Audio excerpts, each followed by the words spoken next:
Just because I tell you that I love you, buy you things, and tell you that my grandmother sent you from heaven does not mean I want a relationship. Like, right, females be delusional with that. Yo! The only other woman that I don't respect exactly, but I do tolerate like a rash, is in the studio today. Hi, I also hate women.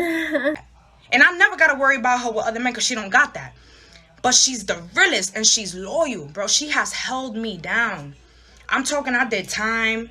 I've done cheated. I've had no job, no money before. Like, you know, and there was a time when I had no back teeth. And you know what she did, bro? She flew me out to Colombia, got my grills done. She does things that I would never do for her, for anybody. But she's just so pure-hearted, bro, that I look at her and I'm like, this is who I want to spend my life with. Somebody who's going to hold it down. If you're someone with social media, then you understand the type of prejudice and ick that comes when a man says that he has a podcast.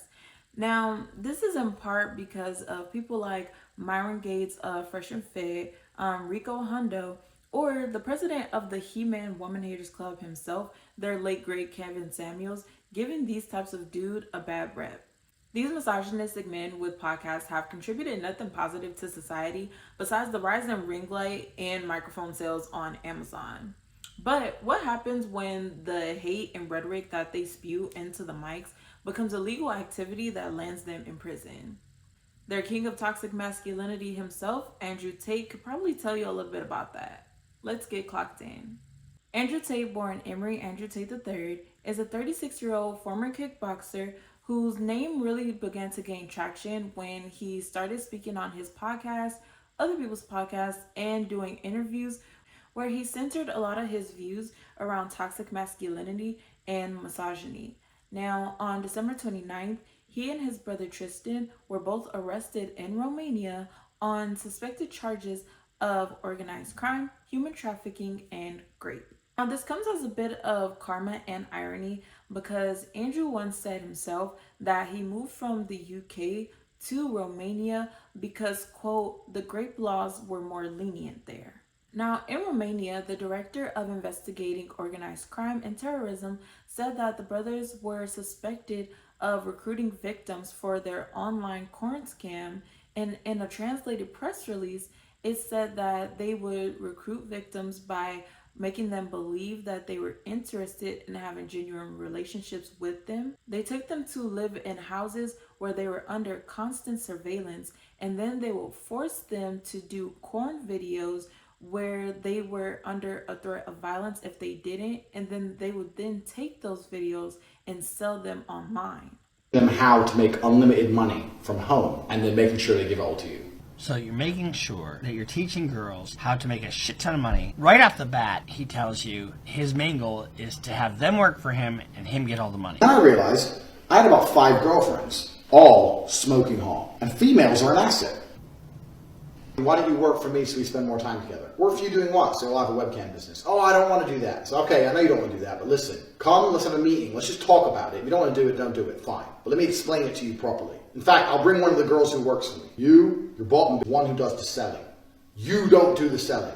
The girl has to hear from a girl. And this is where you're trained. That's why I said it's so important to have a good first girl. Remember Ghislaine Maxwell? That was the girl that recruited for Jeffrey Epstein.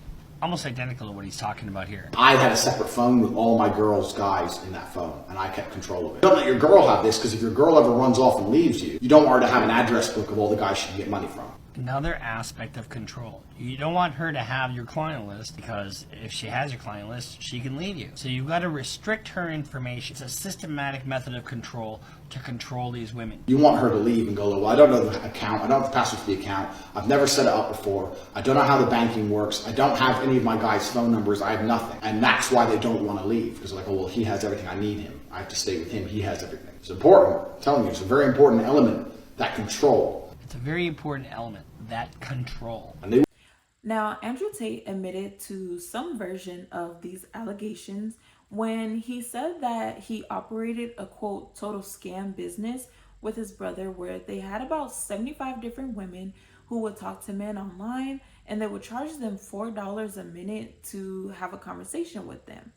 Once these women had made this money, the Tates would then take majority of that revenue and then throw the women's scraps, essentially. As Andrew's videos began to gain more mainstream traction, It eventually led to his accounts being banned across all major social media platforms. It wasn't because of the content in itself, but because of a certain demographic that was affected by the content of his videos. There was a huge panic over the well-being of middle and high school boys by their teachers when these teachers noticed a major uptick in sexual harassment and sexist hate speech within the classrooms. When they got down to the bottom of it, it was found that a lot of these boys were watching Andrew Tate's videos and were exhibiting the behaviors that they learned from him and that they were told were okay. You say a lot of stuff about women like that they're your property. That's not what I said. I was talking about an OnlyFans company when that question was asked. But I said that if a woman is going out with a man, she belongs to that man. That's his woman. So she wants to do OnlyFans. She owes him some money because she's his. Well, that's crazy. You agree with the baseline. Everyone agrees with the foundations of what I say. But when I build on top of it, they try and pretend it's sexist. By extension, if I have responsibility over her, then I must have a degree of authority. For the same reason, if I have responsibility over, and everyone's going to lose their mind, it's an example, it's only an analogy. If I have responsibility over a child, I have to have some authority. You cannot be responsible for something that doesn't listen to you. You can't be responsible for a dog if it doesn't obey you. Not only did being chronically online affect the minds of minors, but a lot of people speculate that this is the reason why Andrew and his brother were arrested in the first place. Now, a lot of people have this pizza box theory regarding Andrew Tate's arrest because Andrew Tate on December 27th was online and taunting 19-year-old Greta Thunberg regarding a car collection. Now, in response to a petty tweet that was made by Greta regarding some email address, Andrew Tate responded to her with a video that had a pizza box in it. Now, the pizza place that box came from was a local pizza shop in Romania, and people speculate that the authorities saw this video and confirmed his location, which is why 2 days later, Andrew and his brother Tristan were both arrested. Once news broke of the brothers having been arrested and this pizza box theory running rampant on social media, Greta took back to Twitter and said that this is what happens when you don't recycle your pizza boxes. Now, of course, Romanian authorities deny this claim and says that there's no truth to this theory because they had warrants out for the Tate's arrest and they have been investigating them since April of 2022. The authorities also claim to have been keeping track of the ins and outs of the Tate brothers when they would come into Romania and leave. So having that type of knowledge is what led them to arresting the Tate brothers and not the pizza box. But of course, despite the authorities denying these claims, many people still hang on to the pizza box theory because it's just more entertaining. Now, when the brothers were arrested, they were initially detained for about 24 hours, but then they had a 30-day extension on that detention. And recently, when that 30 days was just about up, a judge granted an additional 30-day extension for their detention, which means that they can be held at least until February 27th while this investigation is ongoing. On January 10th, both of the brothers appeared in court in Bucharest, Romania, to attempt to appeal this extension, but it was denied. And in a document that stated the judge's motivation for denying their appeal, it was stated that there was too high of a probability that the brothers would try and evade the investigation and that they could potentially leave the country and go somewhere that did not allow extradition back into Romania. And the judge did not want to take that risk. So for 2 days on January 25th and 26th, both of the brothers were questioned in Bucharest at the headquarters of Tate. Both of the brothers continue to claim their innocence and says that there is no evidence against them because they, quote, did nothing wrong. Now, a spokesperson for Tate, Ms. Ramona Bola, says that the investigation is ongoing and that it's taken them some time to go through multiple devices that were seized from different properties owned by the brothers.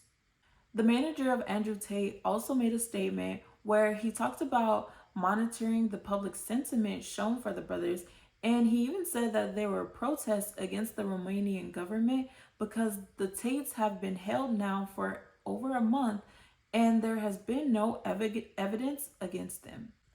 Despite claims made by the Tate brothers and their manager regarding their innocence, the judge who denied their appeal did give reason as to why. Now, it was said that the witness statements were consistent with facts that resulted from psychological reports and from conversations that have been found on mobile apps between the suspects and the victims. Now, with a lot of people believing that not enough evidence has been shown that would prove that these brothers are guilty of the crimes that they were arrested for, we may or may not see some results of this investigation, given that the deadline for their detention is coming up soon. Now, that is all that we have for today. And of course, as this investigation continues, I will be giving you guys updates on it. And also, let me know what you guys think of this case down below. Leave a comment, leave a like, and don't forget to subscribe. Until next time, clocking out.